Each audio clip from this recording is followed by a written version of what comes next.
अपना जीवन बिताने को तैयार हैं और सनातन धर्म की परंपरा को कायम रखने के लिए कुछ भी कर सकते हैं। सौरभ श्रीवास्तव, इलाहाबाद समाचार प्लस। महाकुंभ में आध्यात्म के साथ साथ बहुत कुछ ऐसा भी है जो इस सनातन धर्म के सबसे बड़े समागम को और भी ज्यादा रोचक, खूबसूरत और यादगार बनाती है। सैकड़ों किलोमीटर से ऊंची उड़ान भरकर इस संत समागम का हिस्सा बनने आए हैं साइबेरियन पक्षी।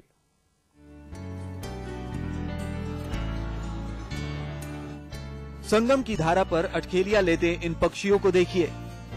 किस तरह ये पक्षी संगम की धारा का आनंद उठा रहे हैं। इस दृश्य को देखकर यही लगता है कि मानो इन्हें भी मालूम हो कि संगम की धारा में इस समय डुबकी लगाने से अच्छा और कुछ नहीं। चाइना, तिब्बत और वहां के आसपास के इलाकों से आए ये पक्षी दिसंबर से लेकर मार्च तक यहाँ रहते हैं। फ्रेश वाटर, मीठे पानी की गर्ल्स हैं, चिड़िया हैं जो साइबेरिया, तिब्बत, चाइना की तरफ से आती हैं और ये दिसंबर अंत जनवरी के महीने में आती हैं और मार्च तक यहाँ रहती हैं। विशेष रूप से जैसा कि आप देख रहे हैं, ये इसी संगम के क्षेत्र में यमुना नदी में जो नया वाला पुल है वहां से लेकर के संगम क्षेत्र तक ये रहती हैं। विदेशी मेहमान सुबह और शाम के वक्त यहाँ खूब मौज मस्ती करते हैं।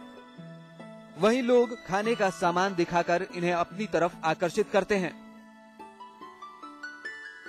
रहती हैं, लेकिन सूर्योदय के समय और सूर्यास्त के समय कलरव करते हुए काफी तेजी से ये जरा प्लेफुल हो जाती हैं। नाव के ऊपर बैठ जाने का ऐसा मालूम होता है कि जैसे कि ये यहीं की रहने वाली हैं और इसके साथ साथ ये सभी श्रद्धालुओं के साथ में मिक्सअप हो गई।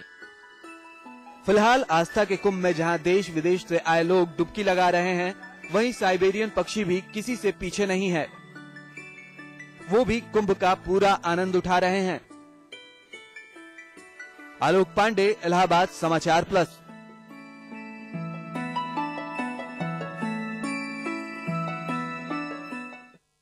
जी हां, पक्षियों की चहचहाट संगम नगरी को और भी ज्यादा मनोरम बना देती है।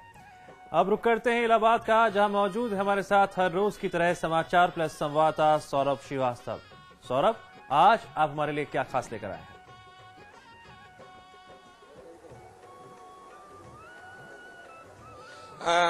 पहले तो मैं आपको ये बता दूं कि इस समय हम संगम के किनारे खड़े हैं। वहां पर महामंडलेश्वर आनंदमयी जी हमारे साथ आज जुड़ रही हैं। महामंडलेश्वर आनंदमयी जी आज ही इनका कैंप लग रहा है और ये वुमेन एम्पावरमेंट के लिए काम कर रही है। सबसे बड़ी बात आपको बता दूं, इस कुंभ के मेले में वो वुमेन एम्पावरमेंट का इंटरनेशनल प्रेस कॉन्फ्रेंस इन्होंने कॉल किया है, जिसमें बॉलीवुड, हॉलीवुड और विदेशों के जो है सांसद, महिला सांसद इसमें पार्टिसिपेट करेंगी। सौरभ, हम चाहेंगे आप उनसे हमारी मुलाकात करवाएं, दर्शकों से रूबरू करवाएं और जिस मंशा के साथ, जिस मकसद के साथ वो कुंभ नगरी पहुंची हुई है वो भी हम जानना चाहेंगे।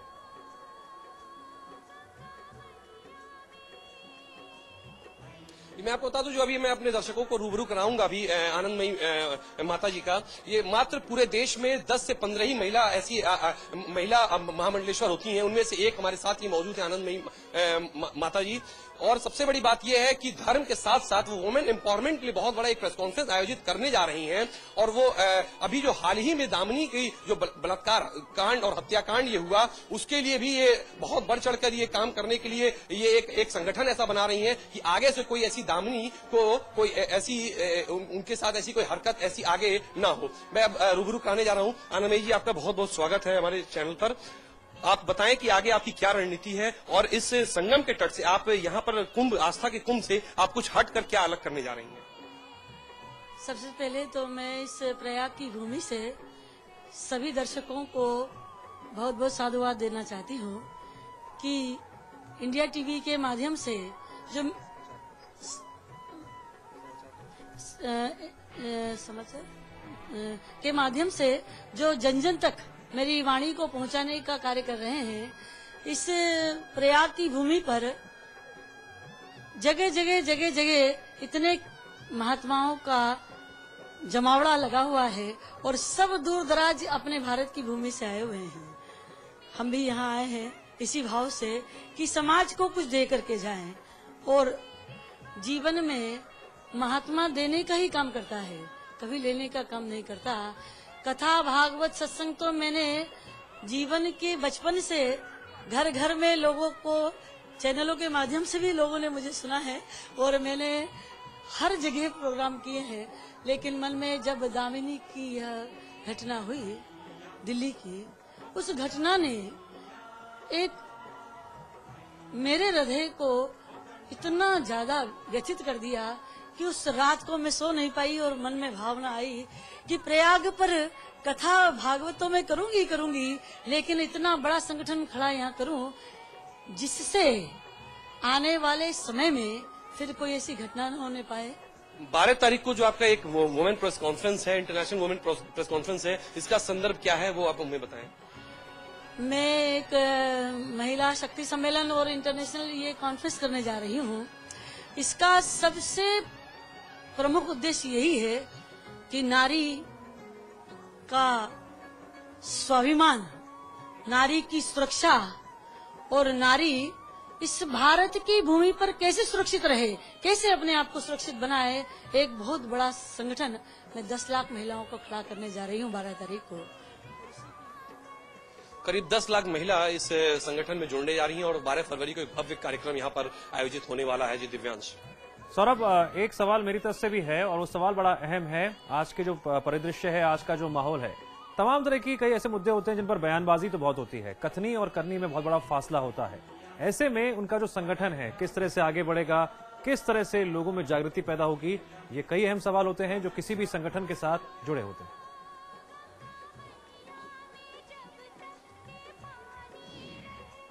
जी बिल्कुल दिव्यांश, मैं ये आनंदमयी जी से जानने की कोशिश करूंगा कि आपका संगठन किस तरीके से काम करेगा, महिला सशक्तिकरण, एजुकेशन और हेल्थ के लिए कर रहा है।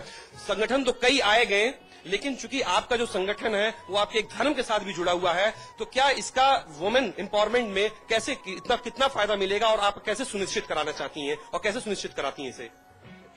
मेरा जो 10 लाख महिलाओं का संगठन जो मैं खड़ा करने जा रही हूँ, ये भारत के हर जिले में 50-50 महिलाओं के समूह में कार्य करेगा और उन 50-50 महिलाएं, एक महिला अपने घर में कम से कम 5 लोगों को प्रभावित करती है। ठीक उसी प्रकार से वह 50 महिला पूरे जिले को प्रभावित करते हुए सबसे पहले संस्कार, महिलाओं का स्वास्थ्य, महिलाओं की सुरक्षा और महिलाएं कैसे इस समाज में जो विवश वातावरण बन रहा है उससे कैसे सुरक्षा प्राप्त कर सके, वह मैं इस कैंप में सिखाऊंगी। और उसी के तारतम्य में पूरे वर्ष भर और जब तक मेरा जीवन है, जब तक मेरी सांस में सांस है, मैं केवल काम करूंगी तो केवल महिला शक्ति के लिए काम करूंगी। यह मैंने इस प्रयाग की भूमि पर संकल्प लिया है। मकर संक्रांति के दिन अब कोई काम नहीं करना। मुझे कथा भागवत प्रवचन तो जीवन का मेरा आधार है, लेकिन सबसे पहले मैं मजबूत करूंगी उस महिला को जो आज भारत में रह करके भी असुरक्षित महसूस कर रही है, और उन्हीं के कारण मैं ये संगठन खड़ा करने जा रही हूँ। इस आस्था के महापर्व पर इन्होंने एक संकल्प लिया है। अब ये देखिए ये संकल्प कितने दूर तक जाएगा और ये संकल्प कितना कारगर होगा। जी दिव्यांश। सौरभ, अगर हम बात करें कुंभ मेले की, तो कुंभ मेले को आज एक हफ्ते से ज्यादा का वक्त हो चुका है। किस तरह का माहौल वहां पर आप देख रहे हैं? श्रद्धालु दूर दूर से आ रहे हैं, भक्ति भाव भी बढ़ता जा रहा है।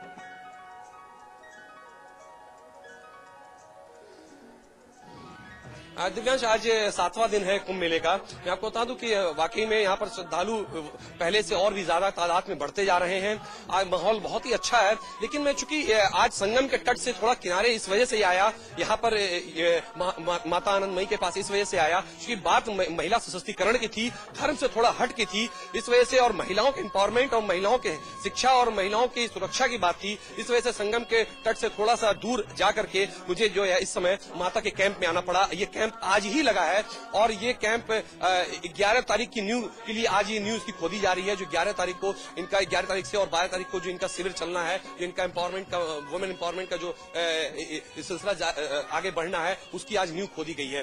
जहां तक बात है आज के आपके मेले की, मेले में इस वक्त पहले से भी ज्यादा और भी माहौल बहुत ही खुशनुमा माहौल है, और मैं कोशिश करूंगा कि और दर्शकों से भी आपको और यहाँ पे लोग आगंतुक जो यहाँ पर आ रहे हैं उनसे भी आपको बातचीत कराऊं।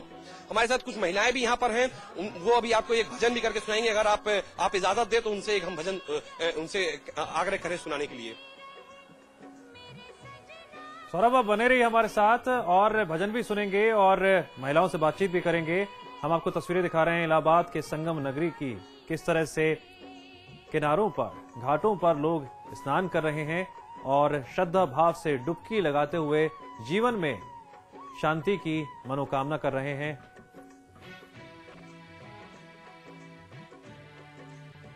फिलहाल वक्त है ब्रेक का। ब्रेक के बाद भी हमारी खास पेशकश जारी है।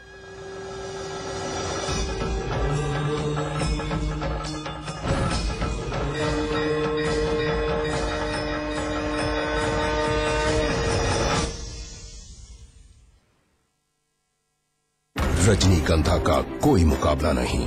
इसमें है बहुमूल्य प्राकृतिक रूप केवड़ा, पवित्र शीतल चंदन तेल, अव्वल दर्जे का गुणकारी कत्था, खास खुशबू वाली इलायची, उम्दा क्वालिटी वाली जायकेदार सुपारी। रजनीगंधा का कोई मुकाबला नहीं। हम रजनीगंधा खाने वाले गहरी गहरी चीजों को मुंह नहीं लगाते। इसमें तंबाकू बिल्कुल नहीं, इसीलिए तो मैं भी खाती हूँ।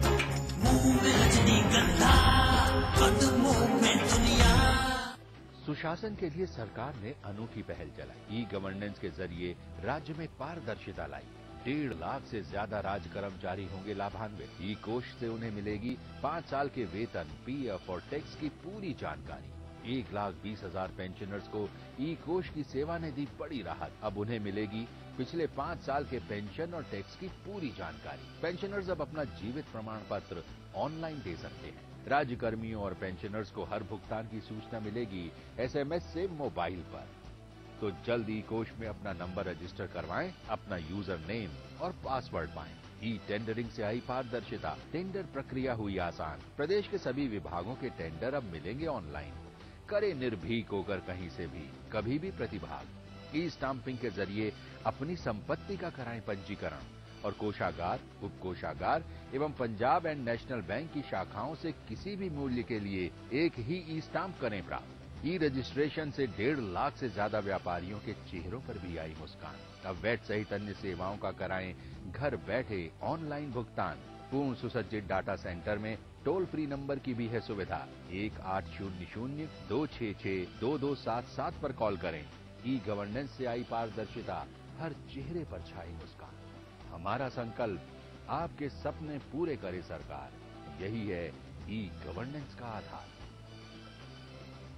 शेक पिएगा पर बनाएगा कौन?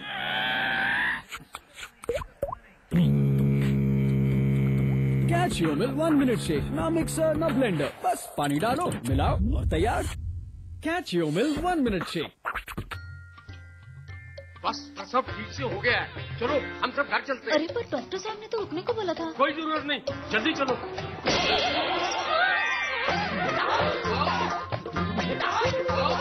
देखा, गड़बड़ प्रसव के बाद का 48 घंटा माँ और बच्चे के लिए सबसे जरूरी है। इसीलिए यहाँ 2 रात रुकना जरूरी है। माँ और बच्चे की जान को लेके चांस क्यों लेना? चांस क्यों लेना है, चांस क्यों लेना।